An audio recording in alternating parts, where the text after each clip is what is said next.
আসসালামু আলাইকুম। আজ অবস্থান করছি ঝিনাইগাতী উপজেলার পাইলট স্কুল মাঠে। এই মাঠটিতে অনেক ক্রীড়াপ্রেমীদের শৈশব কেটেছে, আর সেই ক্রীড়াপ্রেমীদের ভালোবাসায় ছুটে এসেছি খৈলকুড়া টি10 ক্রিকেট টুর্নামেন্ট সিজন 2 উদ্বোধনী খেলা উদ্বোধন করছেন অতিথিরা।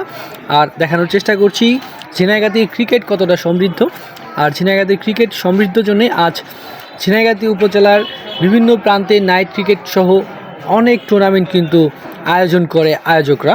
এই জন্যই ঝিনাইগাতীর ক্রীড়ামোদীরা অনেক সহযোগিতা করে এই টুর্নামেন্টের আয়োজকদের। আপনারা যারা দেখছেন, আমি আজকে অবস্থান করছি ঝিনাইগাতী পাইলট স্কুল মাঠে। এই টুর্নামেন্টগুলো যারা আয়োজন করে সেই আয়োজকদেরকে ধন্যবাদ জানাই, কারণ বর্তমান সময়ে মাদক এবং মোবাইল এই দুটি কিন্তু উঠতি বয়সী ছেলে মেয়েদেরকে ধ্বংসের পথে নিয়ে যাচ্ছে। আর এই টুর্নামেন্টগুলো হলে তাদের ফিজিক্যালি এবং শারীরিক অনেক উন্নতি হবে এই খেলাধুলার মাধ্যমে। আমরা চাই ঝিনাইগাতী উপজেলায় এরকম খেলাধুলা আরও হোক, অনেক ভালো ভালো আয়োজন করুক আয়োজকবৃন্দরা। আমি আতিকুর রহমান খান, আমি সবসময় চেষ্টা করি আমাদের ঝিনাইগাতী উপজেলাকে তুলে ধরার জন্য। দেখছেন ঝিনাইগাতী পাইলট স্কুল মাঠ থেকে।